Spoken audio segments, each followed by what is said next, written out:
محترم مسلمانانو خویندګرونو د نن ماښام نه د رمضان المبارک د درېیمې عشرې آغاز کیږي او علماء کرامو د درېیمې عشرې دپاره ډیر زیات ناشنا اذکار او وظایف د ښودلي دي.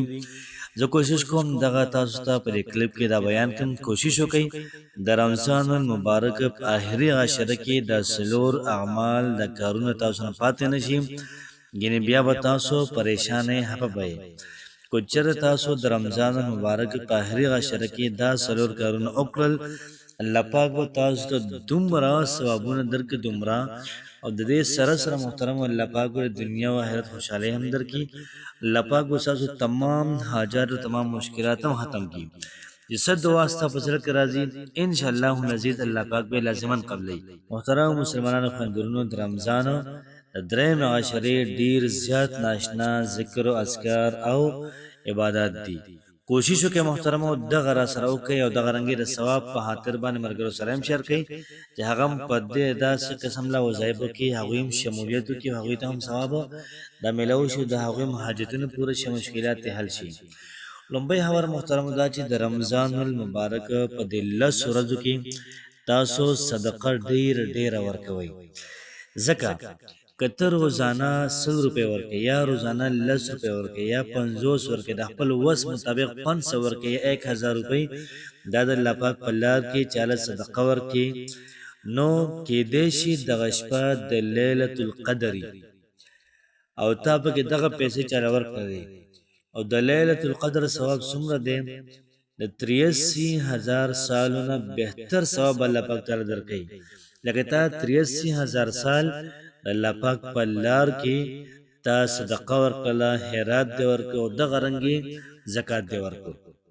نو که ته 10 روپۍ هم ورکړې او دغه شپه وه، الله پاک به تا د 83,000 سالو د صدقو ثواب محترمه درکوي. څومره ناشنا ثواب دی. هم دغه رنګې په دغه شپه باندې ته به 3 پیرې سورة الاخلاص وي، 3 پیرې به سورة الاخلاص وي.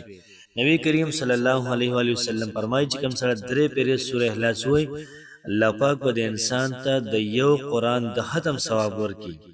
لکه ته په دغه شپه باندې سورة اخلاص 3 پیرې وي او دا کو د لیلة القدر شپه وه، نو تا ته به الله پاک د 83,000 کالو د قرآن د ختمونو ثواب محترمو درکېدله. دا دومره ناشنا ثوابونه دي چې دا محترمو کمپیوټر یا کیلکولیټر نه رالي. دومره ثوابونه به الله پاک تعالی درکړي. 83,000 سال زندگی د چاره یار او دومره ثواب الله پاک موږ راکړي. نو ډیر زیات خوش قسمت به یو چې موږ د سورة اخلاص تلاوت په دغه شپه باندې صرف 3 پیرې کوو.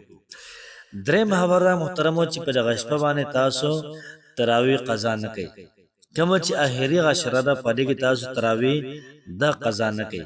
که تاسو پکې تراویح کوئ او د لیلة القدر د شپه باندې راله، دا د ماښام نه شروع کېږي او دغه شپه وه، نو ته پکې محترمو د ودرېدونکو نه شمار شي.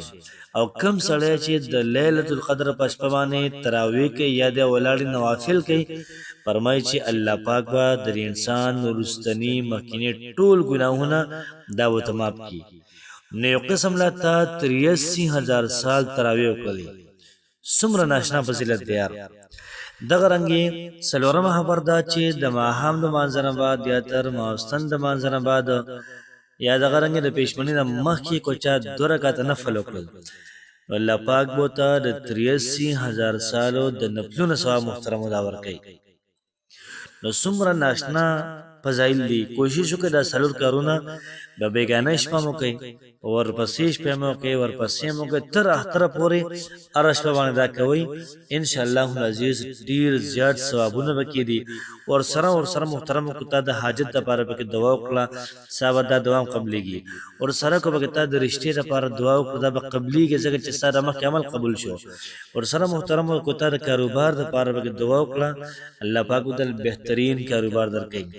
دغه رنګې که تا د رزق دپاره دعا وکړه چې د دنیا په مخ باندې کومه مسله ستا وي او دعا پکې وکړه، ښه شپه ده انشاءالله العزیز. انشاءالله الله پاک به ضرور کوشش وکړئ محترمو چې دغه څلور کارونه پخپله مو کوئ او ملګرو سره هم شیر کوئ. کو تا دا شیر کو چې څومره ثواب هغه ته میلاویږي، دومره به تا ته میلاویږي. که ستا ویډیو مخکې څونه شیر شوله، مطلب د 10 کسانو شیر کړله یا 100 کسانو یا 0 کسانو ته ورسېدله او چې هغه 1000 کسان دا وظیفه کوي، ثواب به هم ستایي. کوشش وکړئ چې په خپله موقع ملګرو سره هم شیر کړئ. الله پاک مو خوشحاله آباد ساته. السلام علیکم ورحمت الله وبرکاته.